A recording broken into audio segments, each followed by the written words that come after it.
Right. Hi, everyone. Welcome to the grand final round of Keio 2024. Congratulations, first and foremost, to the two teams debating in the grand final. What an amazing feat, because this tournament has been extremely competitive and totally excellent. So congratulations to Malevolent Kitchen in proposition and Love Sexy Hiromaku in the opposition side of the house.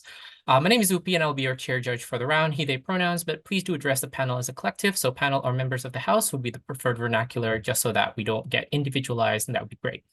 All right, can I please invite the judges who's going to be judging in the grand finals to introduce themselves to the room in the order that they appear in Tabby. I believe that's starting with Chris.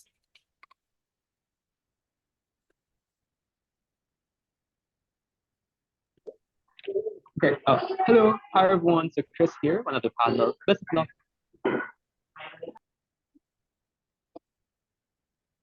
Do we have Khan?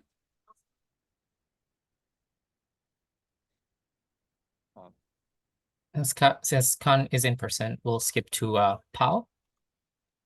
Hi, everyone. Pao, Hide, all the best. Great. Thank you. And Riku? Hi, I'm here in person as well. Great. Thank you very much. In that case, the usual housekeeping rules apply. One, equity is in full swing, so please do abide by the equity guidelines that this tournament has delineated, but also just in general, so that everyone could be comfortable. Second of all, speaking time is 7 minutes for substantive, 4 for reply. I'm sure you're very well versed when it comes to that at this point. Please do have a timer, just so that we can track of everybody's time. I won't be sharing anything in the Zoom chat, naturally, but I will be keeping time as well. Thirdly, POIs really encouraged between 1 to minute 6 of substantive. If you could come a bit closer to the device, or if there's any sort of like accommodation that the ORCOM can do, just to make sure that the POIs are audible for all members of the online panel, since this is a hybrid format, that'd be really, really great as well. I think that would be all in terms of starting the debate.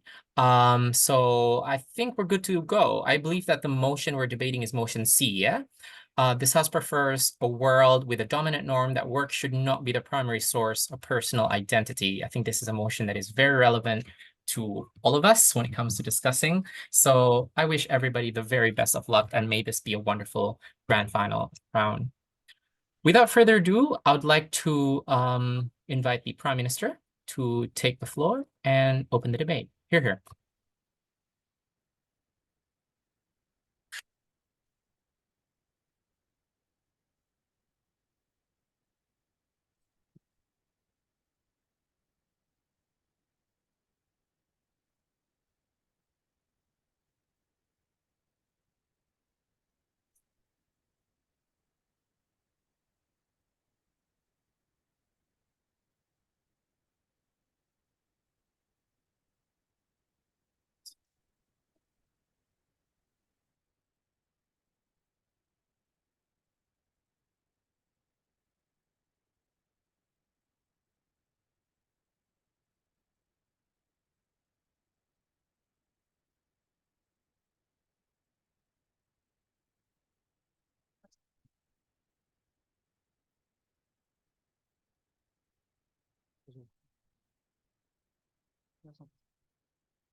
Can I be heard?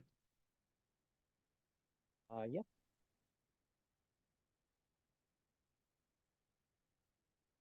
I'm going to talk about two things in this speech. First, how this norm, which is to say to putting identity on your work is good, it somehow increases toxic occupation. But secondly, I'll talk about how putting your identity on the work is somehow fragile and not appropriate to have your identity on it. But before that, 3 points of clarifications. First, the paradigm that we need to defend from our side of the house is that the work should not be a dominant norm, dominant norm that people subscribe to. On that particular situation, work is regarded as just a work, and that doesn't mean anything more than that. And it's valuable insofar as it provides some materialistic benefits to you, including payment, for example, or the welfare which company provides you to your employee, that sort of stuff. That's a word that we need to defend from my side of the house. But second clarification, the paradigm which opposition side of the house needs to defend is the mixture of norm, which means that some people opt into the some people opt into the option that the putting your identity on the work. And I guess I'm going to talk about why is that toxic in my constructive speech. But third of all, identity that the crucial feature that we need to recognize about the identity is that the identity is trade-off. If you subscribe to the if you regard your identity as somehow religious, for example, that means you can't choose other option or that sort of stuff. That means that in the situation where the individual chooses to put your identity on the work, that's it. And that person cannot choose subscribe to any other value that exists in the society. So first of all, any clarification? Okay. So first of all, about how this norm on putting your identity on the work increases toxic occupation in a role. The ideal situation or the process in which people choose their occupation should be about consideration about money, or working hour, for example, or what kind of, like welfare that this company have. But in the status quo, there are so many people that choose their job based on the yarigai, for example, which means the motivation to work, for example, or any other like professionalism, for example. That sort of abstract value that doesn't exist at all to begin with. Two features that these jobs likely to have. The first of all, people need to make some effort in that work, right? You need to make effort to be. You need to make effort to improve your skills, to have betterment of your skill in that profession. But secondarily, for example, like drinking culture or that sort of stuff, some meaningless culture that exists within this industry. This is the likely scenario that we need to think about it. This is simple for the reason that to maintain and keep individual on that industry, this occupation tends to have this sort of meaningless culture, and that's somehow toxic in many ways. What the government paradigm, what would be likely to happen on the government side of the house is that people reform their working condition for the simple reason that, work is just work, which means you don't need to have to do some meaningless activity in that occupation or meaningless, like improvement of yourself in that industry. The second thing we need to recognize here is that there should be some collective action. There is some collective action problem that exists in the status quo. So many people in specific industry work hard under less payment, and that is a moment where people cannot opt out from that occupation. That is a toxic situation, but that would be solved on our side of the house. But thirdly, there is the human relationship in between with that industry. It's going to be more like business-like. I don't have any personal feeling to you in that industry. That is better because we have more fair evaluation on the individual skills in that situation or individual, ability to perform in that industry. But fourth, I guess people are likely to choose option of changing your job or changing your workplace on our side of the house because we no longer have that sort of meaningless human connection within this industry. For this full structural reason, I guess the better working condition for each individual is going to be happen on our side of the house, but not on their side of the house, simply because some people perceive that work, that like horrible working condition is their identity. Go.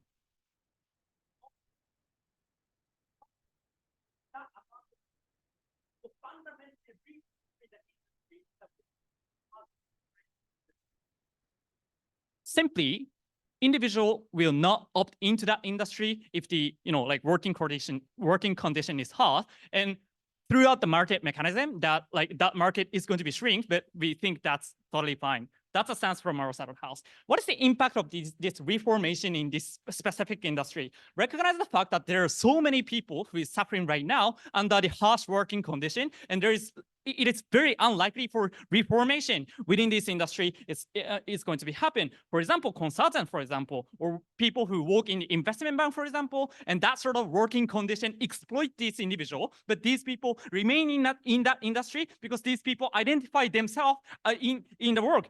That's a sort of the worst form of identity that we can imagine around the world. Second thing I want to talk about is about how the work is fragile basement of the identity to begin with. I want to point out the risk of your identity is going to be crushed or the identity crisis that would be likely to happen. For example, you might be fired from your corporation. For example, you might be no longer be able to work in specific working condition. There are three reasons for this. First, in terms of the fire, companies have incentive to fire you in order to reduce human human cost in specific scenario, and this these companies have capacity to do so in economic recession, for example, or somehow, like performance of that company get worse. That is the moment you are no longer able to identify yourself within that specific job. The second reason, you might be having diseases, for example, like physically or psychologically. That is a moment where you can work in that industry, but you identified yourself in that industry, right? That is a moment where identity crisis happen. But thirdly, like for example, taking care of your parents, for example, or you might have children in your family. That is a moment also your identity in the work has gone crash. The comparative we need to defend from our side of the house is, for example, like placing your identity on family, for example, or friends, for example, or community, local community, or the hobby, or that sort of stuff. That is more tangible and that is more stable form of identity. And that is the paradigm that we need to defend from our side of the house. Let's talk about the tie back of this motion, right? The paradigm that the opposition side of the house needs to defend from that side of the house is that, like people, that this norm allows some exploitative industry to be sacrificing individual, and some people there are exploited and exploited in harsh condition. That is worse. What we propose from our side of the house is that people getting out of there and change their mindset and put their identity in more stable manner. Proud to propose for the very last time. Okay, thank you very much, speaker, for those very fine remarks. For moving on to leader of opposition, if anyone in the chamber, preferably someone who's not judging, can share the content of the POI that was asked into the chat, that'd be fantastic, just so that we know exactly what was asked. But yeah, just the core is fine, and within time is also good. It doesn't have to be exactly right now. Having that said, thank you very much, speaker, once again. To open the case in the opposition side of the house, we'd like to so before proceeding, we have figured out that without using the mic, the online judges cannot hear the POIs. So very sorry for the speakers, but please hand the mic and let them speak, because we only have one mic. Thank you very much. Okay. That makes a lot of sense. Apologies, and thank you very much for accommodating this hybrid format. But yeah, if that POI could just be summarized in the chat just for that one alone, that'd be great. Right, wishing the very best of luck for LO. Here.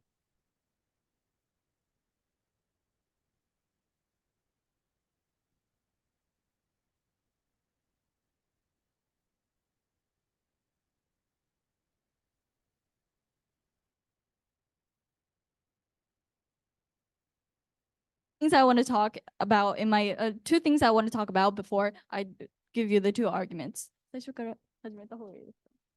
Okay, sorry. I like to restart the speech because my mic wasn't on. Go for it, no worries.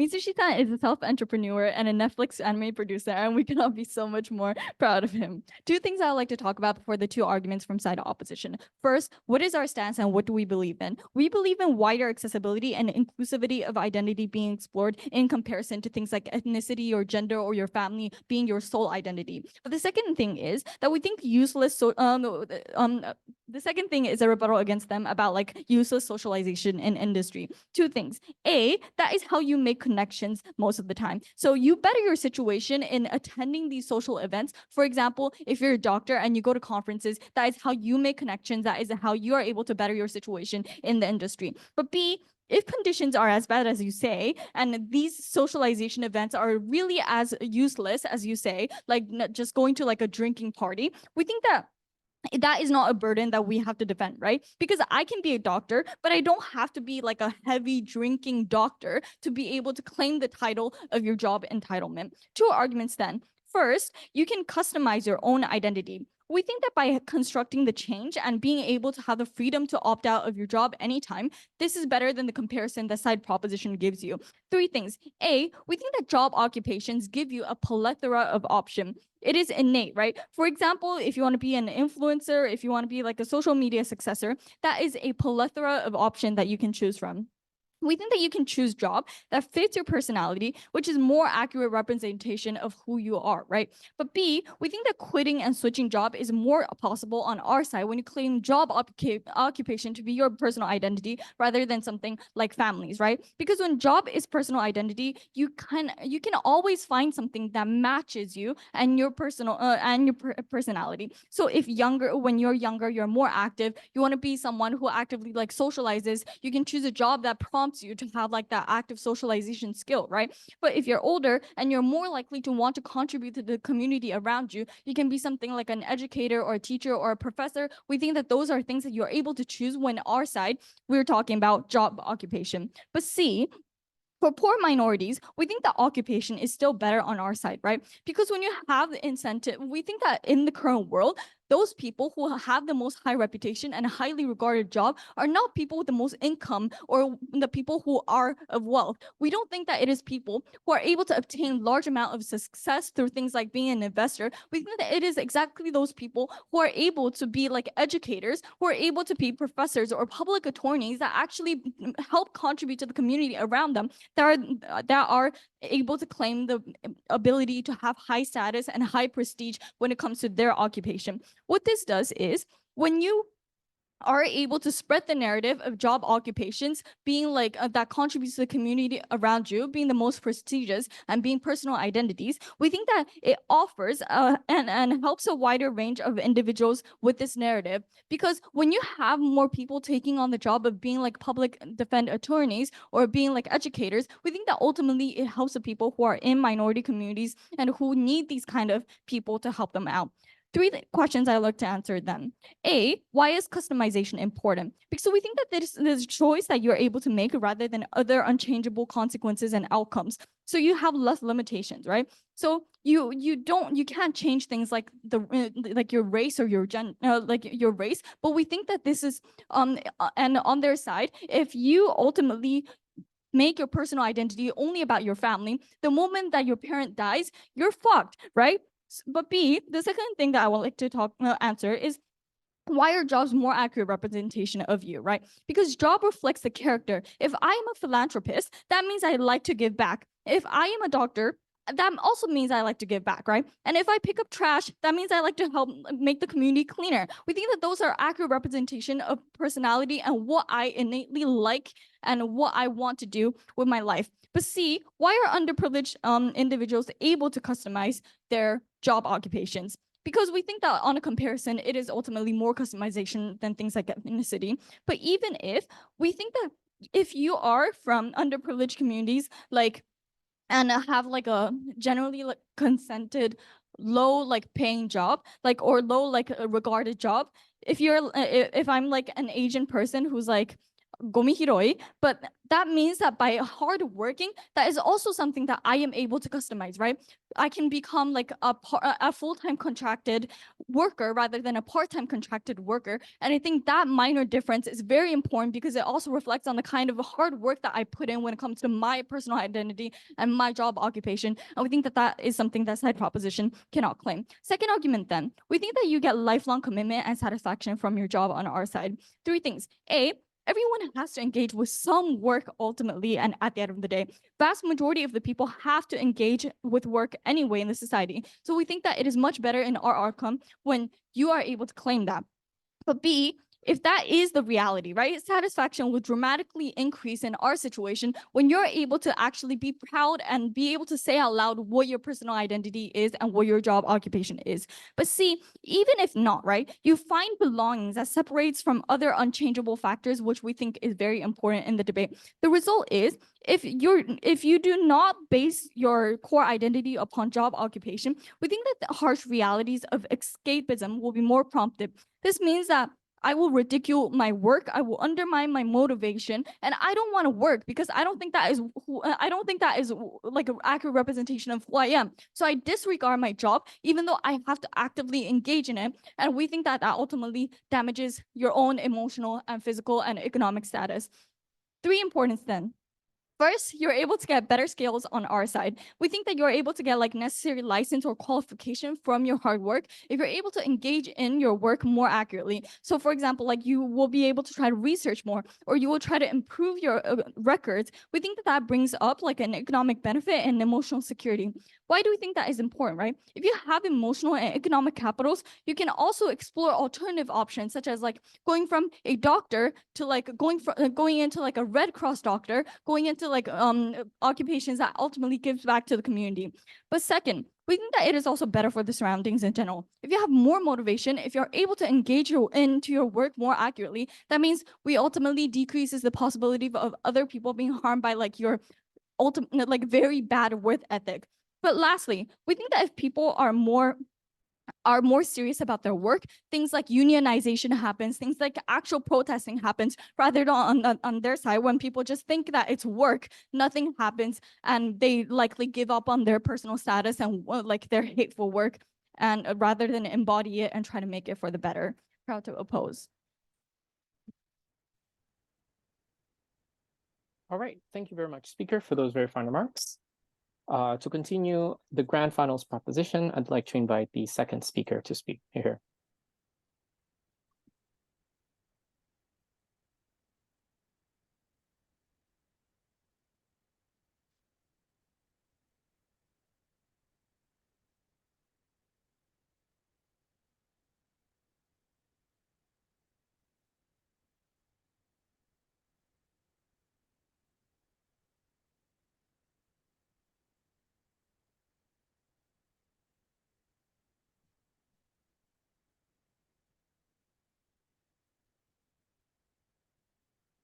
Can I be heard? Yes. Okay.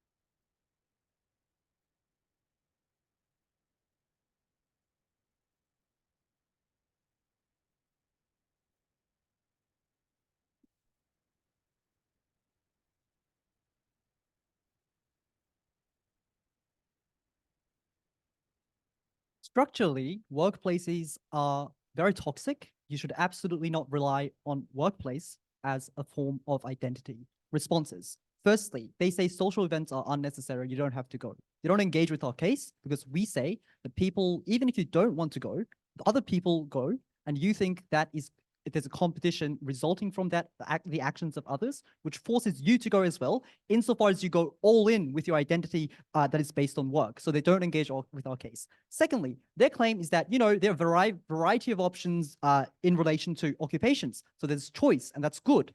But the claim that they don't make is why are other forms of identity not giving you options? Because obviously our options are not limited to things like family. You have hobby groups such as debating. You have high school friends, for example. There's just a plethora of different options that is widely available on the our side of the house as well. They fail to characterize why that had to be dropped in the first instance. The third claim that they make is that, philanthropy is good because, you have more doctors, you have more people, choosing work on the basis of their altruism. Firstly, that is only tied to certain occupations. So at best, we would say that is a marginal impact. But in fact, these people are often exploited in the status quo insofar as they are always told, you are not paid well, but you're given the identity. You're given, your reward in the form of emotional fulfillment. All of that crap that we think should go away. That is why caretakers in Japan are always overworked and underpaid. That is the reality in this debate. But secondly, obviously under our world, no thank you, to the extent people do not regard work as I forgot to turn on my timer, by the way. So if any of you have it, please, thank you. All right.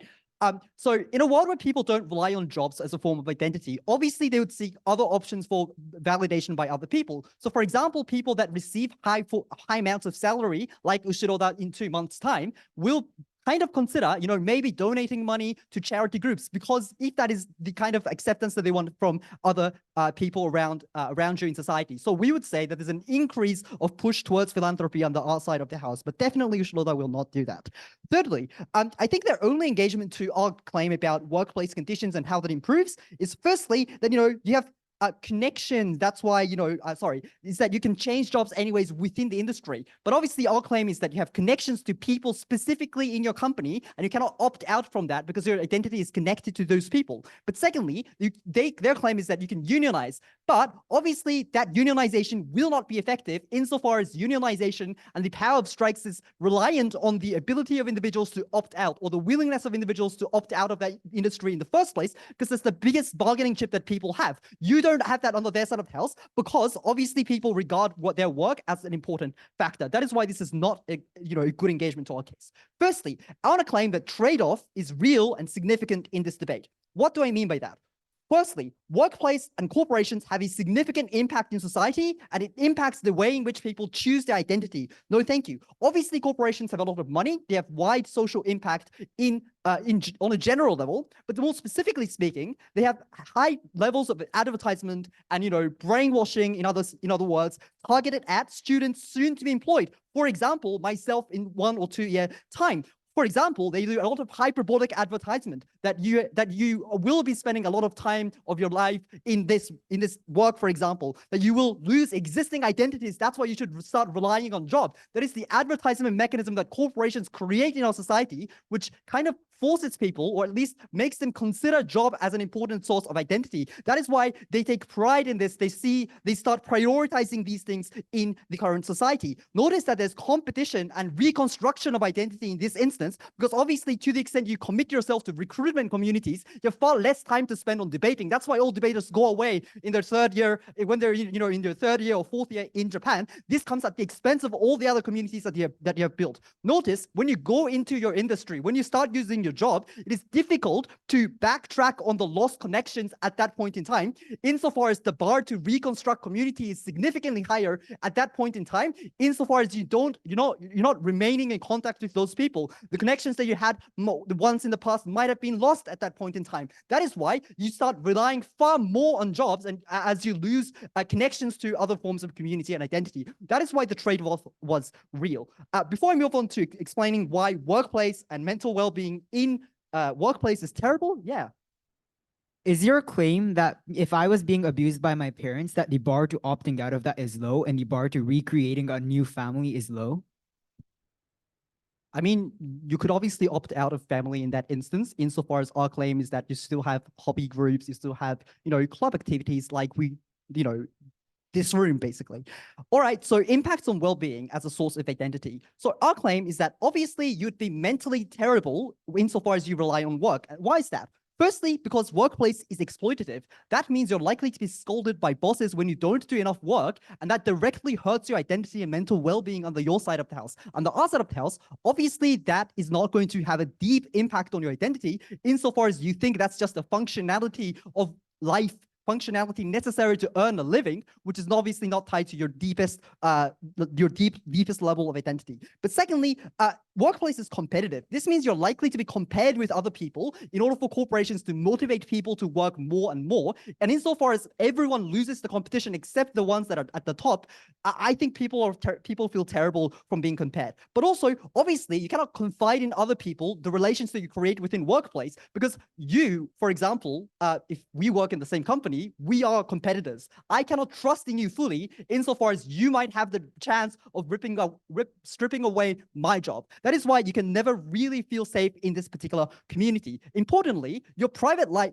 also becomes your public life under their side of the house. There is absolutely no distinction between who you are as a person and who you are as a worker. That is important because obviously you have no escape route under their side of the house in any case. Notice that obviously under our side of the house, the comparative of relying on families, friends are better, firstly for the reason that they're constant as a source of support, or at least more constant than the comparative that they stand behind. But secondly, they're conveniently detached from your reality. For example, high school friends are connected because of past experience, and that past experience is not influenced by what goes on in workplace. That is why it is a far better instance in our side of the house. But even if you don't believe that this is a complete trade-off, obviously your experiences in workplace seeps into other forms of identity as well. For example, you cannot commit to your family anymore because you don't have enough time. That's a trouble that many families in Japan currently have. Also, if you're mentally unstable, obviously you cannot enjoy activities in other forms of identity, thereby losing commitment to those forms of identity as as well, causing loss of identity in the long term. For those reasons, it is a terrible choice to rely on work.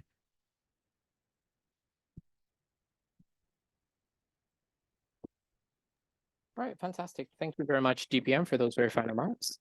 To continue the opposition side of the House's case now, I'd like to invite the DLO to take the floor and speak. Here.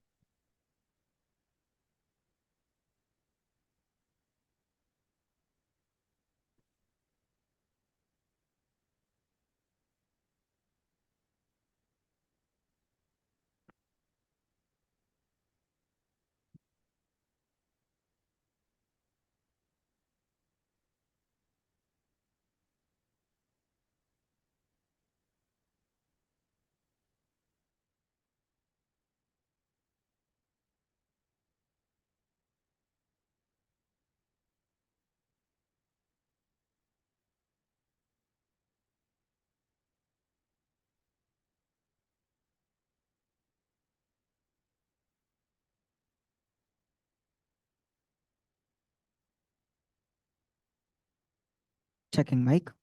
Good. Oh, good.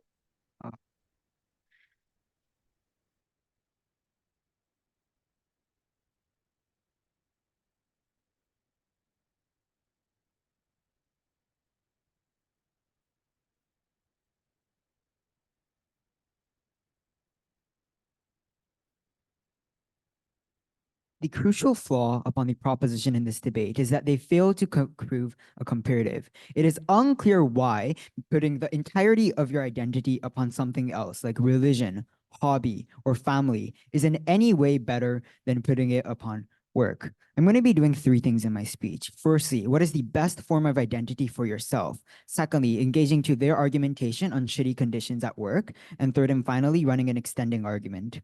Firstly then, what is the best form of identity? The thrust that comes from proposition is very, very simple. We tell you that it is the best form of identity to base it off of work because it is inherently flexible, that it allows you to change. For example, you can change your profession, unlike what is possible on opposition, where you're constrained to the family that you're born in and when you cannot escape the shackles of the religion that you have opted into.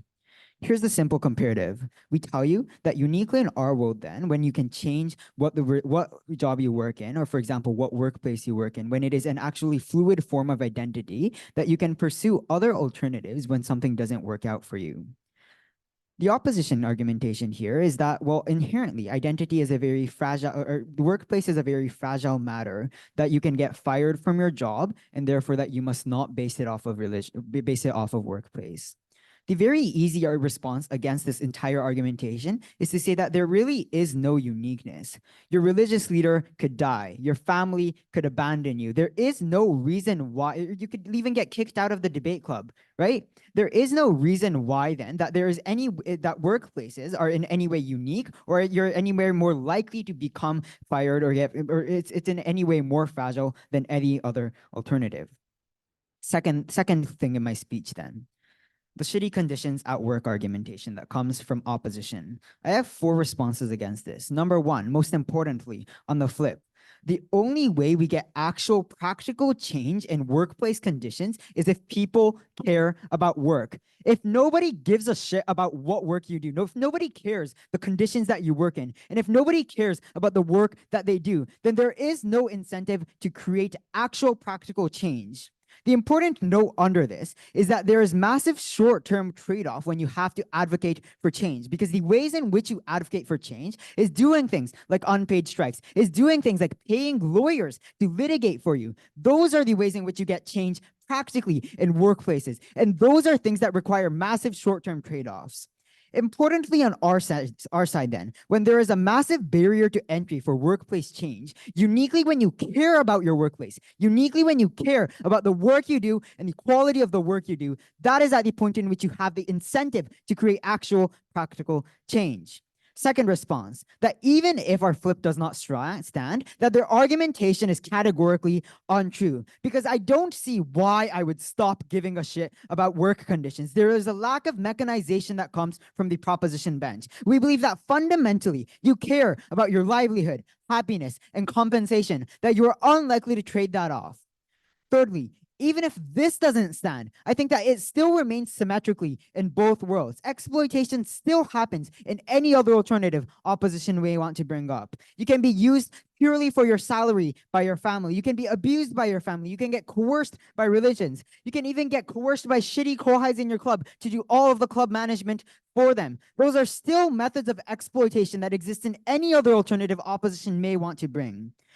What is the deadlock breaker in this symmetricization then? We tell you the opt out and the ability to make your identity fluid through the changing of your work is unique to our bench, which allows for the breaking of this deadlock. Note that Tota's response that you can easily opt out of your family or whatever doesn't really stand, right? Their entire claim is that the connection is big. Their entire claim is that the connections you harbor through your workplace is big. Why is that not true for your family? Again, no comparative. I'll take you in a second. The fourth and final thing is on the weighing. At the very worst case scenario for our world, we are willing to trade off exploitation insofar as the individual is willing to do so as well. For example, I am more willing to debate 20 hours a day because I love it. I'd rather do that than work 4 hours a day as an accountant. If I am happy to trade off exploitation for individual happiness that I derive from my work, as individuals in our world are willing to do, then I'm happy to take this. Yeah, sure, go ahead. The mechanism of unionization that arises from people taking work seriously relies on the fact that identity is inherently tied to money. But why do corporations create the identity in such a way? Sorry, I don't really understand the point of the response. I'm sure my whip understood it, so he'll do most of the engagement to that. But I think the general point here is, right, that inherently, I think that when you care about your work and when your identity is tied to your work, it's not just about the money you get from the work, it is about the quality of work you do, the type of work you do, the products that you make as a process of that work, and therefore you're likely to care about the process more, not just the end result. Sorry if I misunderstood your POI. Last 2 minutes is going to be spent on extending then. The third argumentation that we're going to bring from opposition is that we decrease the societal narrative to discriminate based on job. The premise of this argumentation is that the reason why things like race and gender is deemed to be important and something that you ought not discriminate based on is because they are of massive importance to an individual. This is why things like discrimination based on political identity is also a perceived negative. What uniquely happens in our world then is when society perceives identity to be of utmost importance to an individual, and when society recognizes that jobs are crucial to an individual's identity creation, then discrimination based off of job also in tandem decreases. Why is discrimination bad? I'm sure they won't contest this, but very simply then, discrimination fundamentally harms innocent stakeholders. Look at the cleaners of our world. Look at the porn actors in our world. Look at the prostitutes in our world. For many individuals, they choose these jobs not knowing of the massive stigma that this may occur. And even if they do realize it, and even if this is consented, we don't think that this negates the practical harm it causes upon an individual psyche that occurs on proposition. This is better than an identity, this is better than having an identity based off of a marginalized group. For that then, for 3 reasons. 1, because it is the best form of identity that is uniquely fluid in comparison to other things. 2nd, because you actually can enjoy your job, unlike the shitty work conditions that proposition has to stand for. And thirdly then, because for the most vulnerable actors who get discriminated based off of their job, we actually fundamentally protect them through societal narratives. Proud to stand on opposition for the last time. Thanks.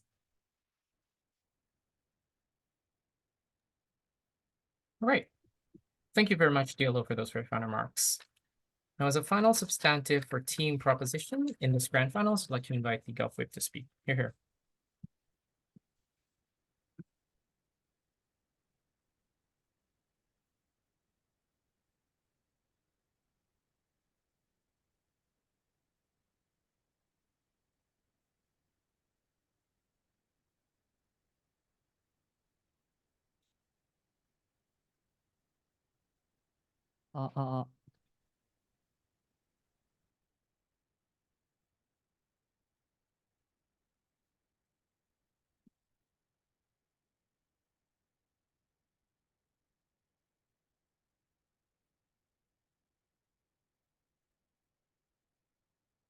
Can you hear me? Yep, all good. Okay, thank you.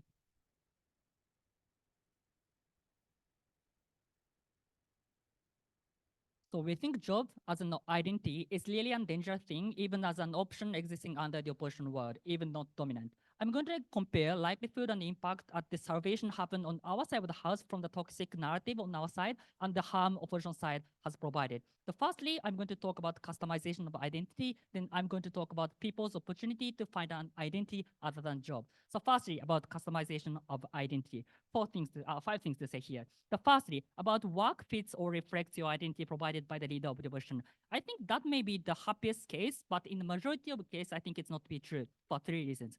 Firstly, I think your skills may not just be fit into your ideal job in the first place. Even if you prefer certain types of job based on some like how much that's appealing to you, sometimes your skill you have or your experience doesn't just match to your job or ideal job. But secondly, often company is the one also they recruiting the one and who has an at the end the like power to decide who is going to be recruited in the first place. So even if or how much you want to enter certain job or how much you want to have certain job, the company is the one who may just reject you at the end. But third of all, I think sometimes economic reason or like economic payment or like geographical limitation doesn't just allow you to have an ideal job for you. So which means I don't think under the opposition side, they can claim that in every cases you can have a job which is actually reflects your identity or things like that. But secondly, about switching occupation. The first thing to say here is that on our world, the norm that excludes jobs from identity, which makes switching free even on our side of the house. So at best, even on the opposition side, you can freely switch the job. That's not different from our side at the end, so we couldn't get why that's beneficial in the first place. But second response to that switching occupation is that, but rather what we have explained on our side is that we can provide a better switchability or exchangeability of a job. The first reason here is because you fear to lose the identity even temporarily in the first place. Because once you put identity on job, you are likely to fear losing identity even if it's temporary and even if job is switchable in the first place. But secondly, I think you will also have fear whether you can construct your own identity on new job, right? Because necessarily your identity constructing on certain job have some specific ties to your job, or specific job in the first place, which means it doesn't necessarily mean you will be able to create same identity or you can construct same identity you can satisfy with on new job in the first place. So even if we can see there's some switchability, I don't think they can get as much benefit as they claim. The third response here is that unchangeability or the choice thing they claim. 3 responses here. The first thing I want to say here is that I think the comparative here is that you initially have a choice for what you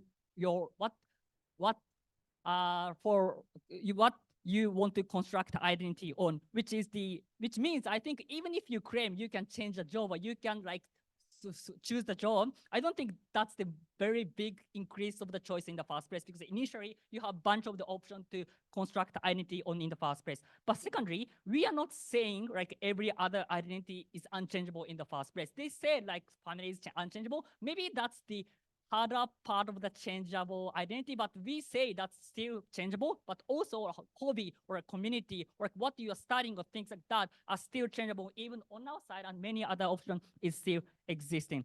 But last of all, I think or even on your side of the house, in the worst case, you can be unemployed, so that's the same thing, right? You cannot choose the job.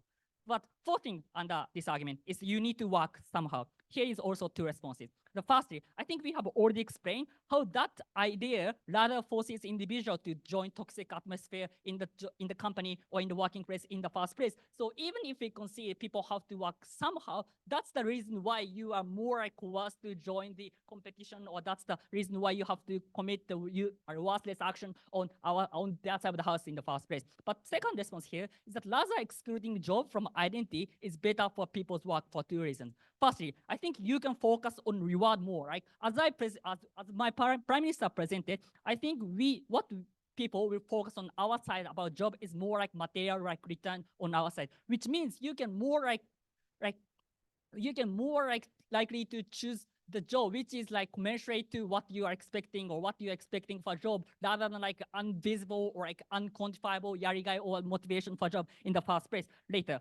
But B, I think discrimination they talk about is same, right? I think the often privileged job is also dominated by privileged people. And like, even if you want to say that job is like somehow like I mean, job is very important for you. I think that will also cause other type of discrimination, which like privileged job are dominated by privileged people, and people have to like respect those people, and people who are unprivileged who have to choose like not to respect the job is likely to be discriminated on the same gun. But fifth of all, under this argument is that about poor people. I think that's the extreme cases. Like we are not saying that every people have like we are not saying that every people should have to quit identity as job, but we are just supporting dominant norm. So in the extreme cases, we have to accept even on our side of the house, poor people should like or have to put identity on it. So that's the extreme cases and doesn't change. So anyway, so moving on to second argument, but before yes.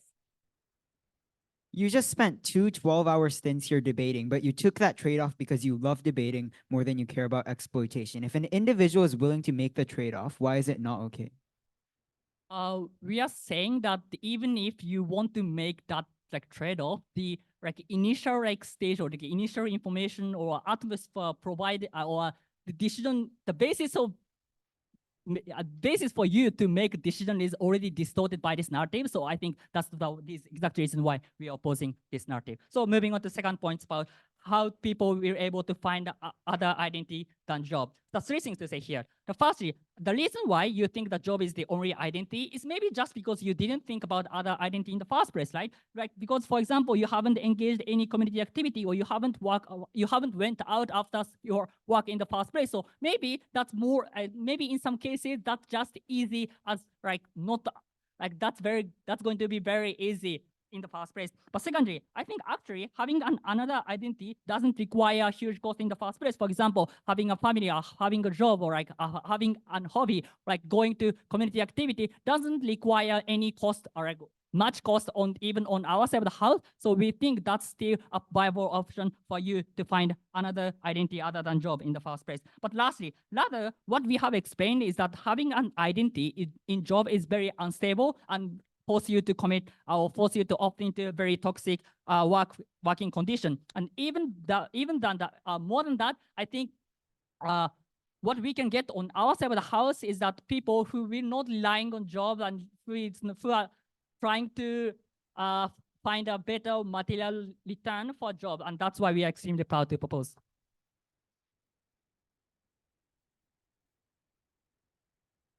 All right, thank you very much, GovWhip, for those very fine remarks. And as a final substantive within the debate, specifically in favor of team opposition, I'd like to invite the opposition whip now to speak. Hear.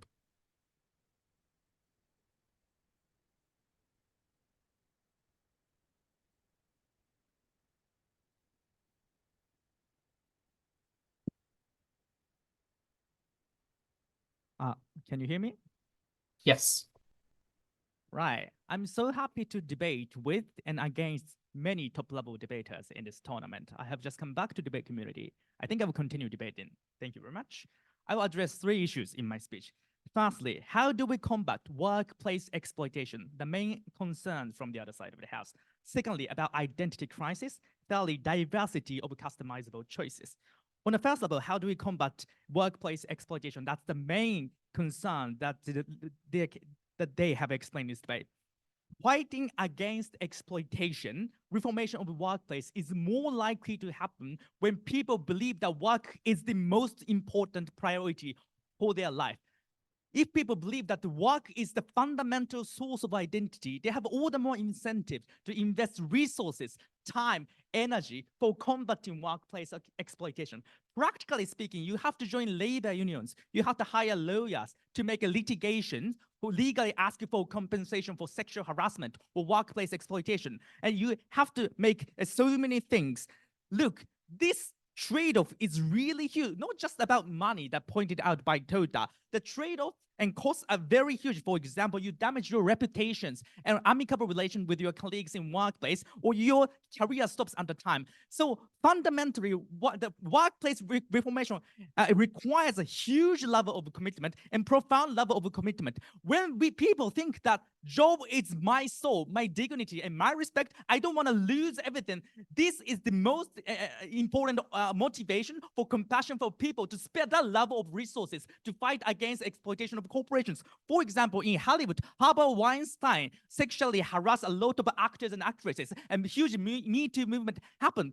There was a huge trade-off in cost because those female actors disclosed the identity, name, when it happens, and what kind of sexual harassment happened. They sold all the dignity. However, because those actors in Hollywood think that occupation, being an actress, is the most important part of identity, they spend that amount of resources and energies to legally sue Harvey Weinstein and other Hollywood corporations. That level of huge reformation is more likely to occur when people think occupation is the most fundamental source and core part of your identity, unlike hobbies. By contrast, the characterization given by Tota is like, under their scenario, even though your boss gives candid feedback, you don't care because you know what, other things are more important. For example, your colleagues or your enemy, they're trying to steal your occupation and your grades and evaluation. If that is the characterization, that this level of fundamental and profound unionization is structurally less likely to occur. Therefore, we can't expect much resources allocated for workplace exploitation. Therefore, we win on this space. No, thank you. I will take it later. On the second level, identity crisis, 3 levels of rebuttals. First of all, when you get fired, your identity is crushed. That's the most strongest rebuttal from the other side of the house. No, it's relatively easy to find similar kind of jobs in a similar kind of industry, and you can construct a new relationship with your new colleagues in the workplace. For example, investment banking divisions, maybe Mr. Ushiroda will be joining in some, like a few months later, on consulting firm or tech company. This is irregular stuff. Check your LinkedIn status. People enjoy shifting careers and construct new amicable relations with their colleagues in many different workplaces within the same industry. Second of all, even in a worst case scenario like unemployment, you can join NPO, NGO. That's this kind of like an altruistic occupation gets high degree of respect. That's what leader of opposition Ayaka explained in her speech. Number 3, and this kind of identity crisis is worse on their side of the house. When you base your identity or based on ethnicity, religion, or conservative family member, I think the scenario would be worse. The same level of persecution, oppression, exploitation, coercion still happens within ethnic group, racial group, or conservative family. The thing is that you can't opt out. Once problem happens, it's very hard for those people to opt out of your circumstances. Unlike occupation that you can customize and switch, that's what leader opposition Ayaka explained. Like Tota explained that time to spend with your family member is important. You can't lose that. If your families are exploitative, you have family members are tiger parent or trying to impose conservative value upon you, I don't think your identity will be anyway maximizing your happiness. I would like to take a point from you. If not, I will go. Finally, diversity of customizable choices. Our case is that there are plethora of occupational choices for a wide range of individuals. The response from the other side of the house is hobby groups in community center is wonderful alternatives. You can enjoy playing piano there. Well, 3 responses. First of all, intensity of commitment is really different. As they themselves have characterized, reality is that you have to spend 8 hours of your day at workplace and you have a strong connection with your colleagues in the workplace. The level of commitment is intrinsic and unique in occupation, unlike playing piano in community center. On a second level, Tota explained that corporations have the ability to launch a lot of advertisement and messages in order to indoctrinate young people. Right, that is good. I don't think community center or hobby clubs have that level of capital to send the messages about the attractiveness of playing piano or reading haiku in community center, as opposed to the plethora of companies, hundreds, thousands of corporations in our society have the ability to deliver different world. For example, when you are young, you can open the door for totally different world through those job interviews, through those watching videos and advertisement of different occupations, just like I was before I became the anime producer on Netflix. Finally, about the poor people. There are some people who can't freely choose occupation. I understand that. That's the worst case scenario, the least well-off of society, right? Those people have no other option but to choose occupations that some other people don't want to. For example, being a brothel, for example, being a cleaner in our society, or engage with some dirty work. The problem is that currently there's a stigma and discrimination towards those occupations. However, on our side of the house, when people think that the occupation is as important as ethnicity, gender, and ethnicity and race and color of skin, people's awareness about the level of political correctness will dramatically increase. That's the kind of world that we are more able to pay some more degree of respect and dignity for the people who engage with those works. We're more than happy to oppose. Thank you. All right. Thank you very much, Opposition Whip, for those very fine remarks. And that is the end of the substantive part of the debate. Moving on swiftly to the reply session. As usual, Op reply to go first. Here.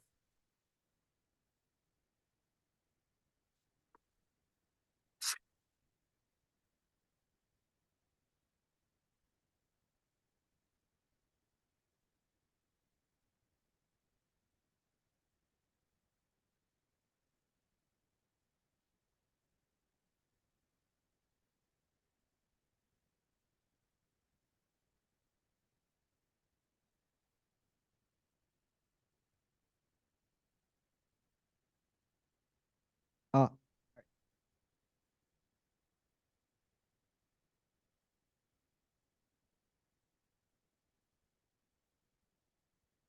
panel, in our absolute worst case scenario, everything still remains symmetric.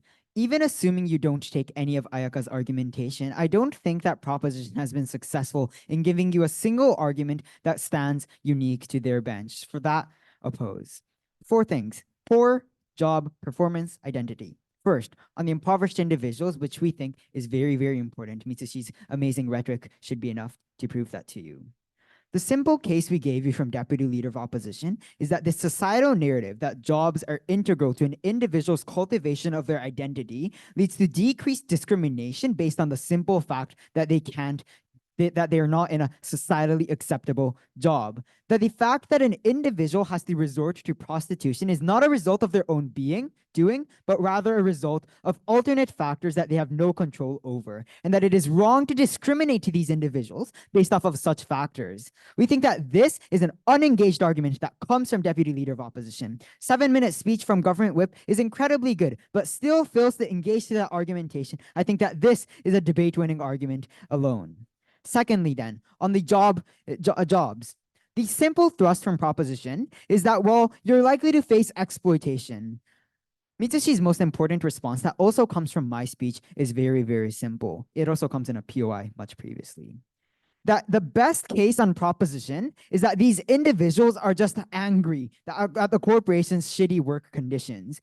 In our world, even conceding the incentive that they claim exists in their world, we are the only world that proves the capacity of individuals to make a fundamental trade-off of time, relationships, money that exists when you want to make mass scale change in working place conditions. That even assuming that the incentive exists on proposition, at best, they can make no change. And at worst, they can make no change. And at best for us, we are the only side that creates practical change in workplace exploitation.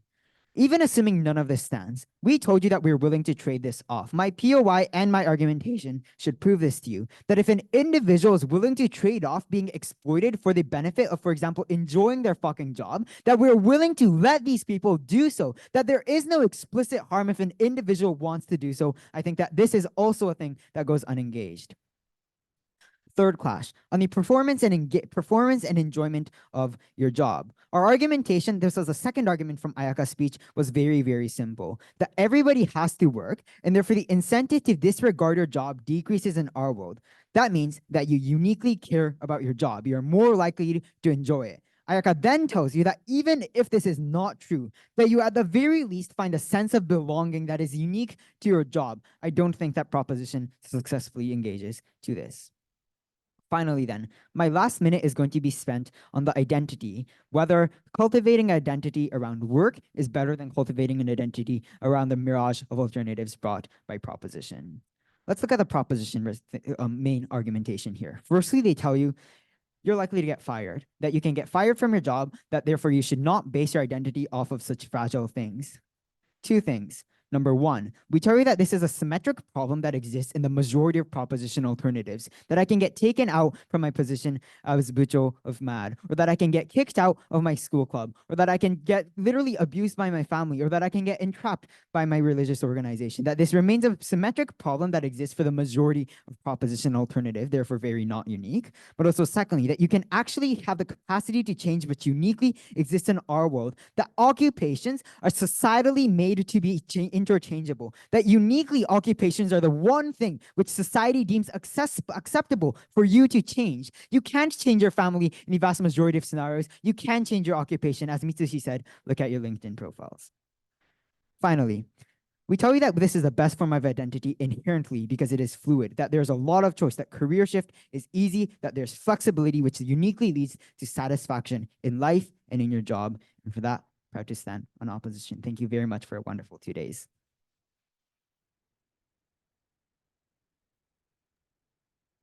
All right, thank you indeed, opposition reply, for those very fine remarks, and that concludes opposition's case. To conclude proposition's case as well as the overall debate in the grand finals, proposition reply. Hear, hear.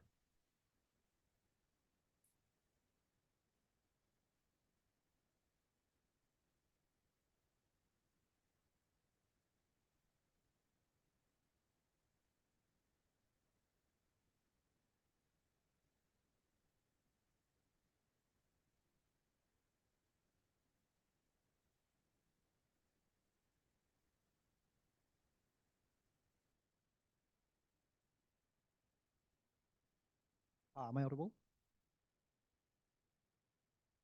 Yes. Okay. The first question in this debate is whether or not this was a reliable form of identity. I want to start with accepted premises of this debate.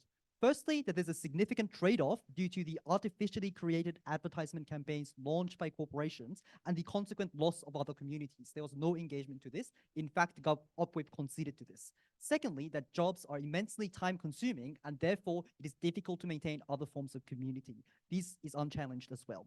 Therefore, I want to clarify the comparative in this debate because the opposition strategy is picking and choosing often extreme examples, or at least convenient examples as a point of comparison, and choosing to criticize our case.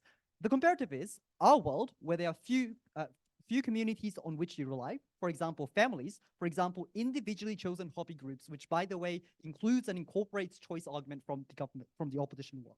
Their world is a world individuals predominantly rely on jobs as a form of identity, as a base of your identity.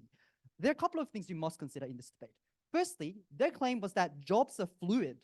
Firstly, that was not an exclusive argument as per our characterization regarding groups and the choice you have in regards to choosing your group you want to belong to. But secondly, obviously this was a false comparative because it was a false comparative to claim that, you know, we have to defend ethnicity, for example, things that are not fluid, insofar as obviously the choice to opt out of ethnicity does not exist under their side of the house as well, insofar as that is a constant feature of who you are. That is why this is not a winning argument for them.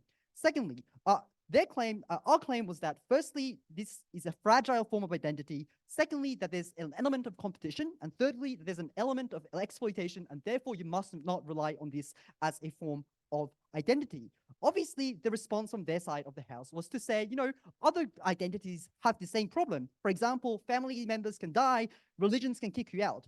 But this is an extreme example because in majority of instances, this is not true. In fact, you must compare with our structural reasons as to why corporations structurally have an incentive to be exploitative, have an incentive to be competitive, which increases dynamically the likelihood of these types of problems happening under their side of the house. Lastly, they say you can escape. But firstly, you cannot, is our claim, because of sunk cost and also created connection that is unique to your occupation in your specific workplace. People think that risks of opting out of your particular corporation is too huge in this instance. Obviously, their claim is that you can choose in the first instance, but our claim is that it becomes toxic over time, and therefore you must not rely on these jobs for your next 30, 40 years of your life. That is why in terms of identity, we're clearly ahead. Secondly, in terms of which side reduces exploitation. This debate is about the dominance of the narrative that this should not be the identity. And our claim was that this has direct influence on individuals and the choices that they make. Firstly, you choose jobs better. You only go if they offer you good conditions, and if not, you change jobs. Secondly, that there's an internal change insofar as there's no pressure or subconscious pressure of collective action, because people will not do things like active overworking, that sort of crap.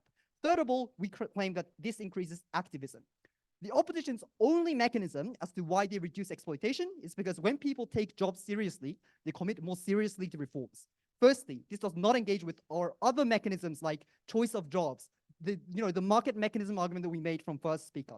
Obviously, unionization is the least effective form of reform insofar as you need to actively change. But market mechanisms exist irrespective of that, and I think that's a far more realistic way to achieve change. Secondly, their mechanism is fundamentally unclear. Firstly, it comes in tension with corporate environment, which we characterize. If you cannot lose the job, then obviously you don't have leverage in that instance. Secondly, we gave you structural reasons for why corporations are likely to connect identity to fulfillment in an emotional way or pride in the job itself in the long term. Therefore, people don't think of money as an important part of identity, therefore do not direct their efforts to reforms in the first instance. But also recognize the comparative. When people consider jobs as only important because of money on the our side of the house, people are far more inclined to be involved in these situations as opposed to their side of the house where people care about the job in and of itself, which has nothing to do with reform. For all of those reasons, we think we win. All right, wonderful. Thank you very much, Proposition Reply, for those very fine remarks. And thank you very much, everyone.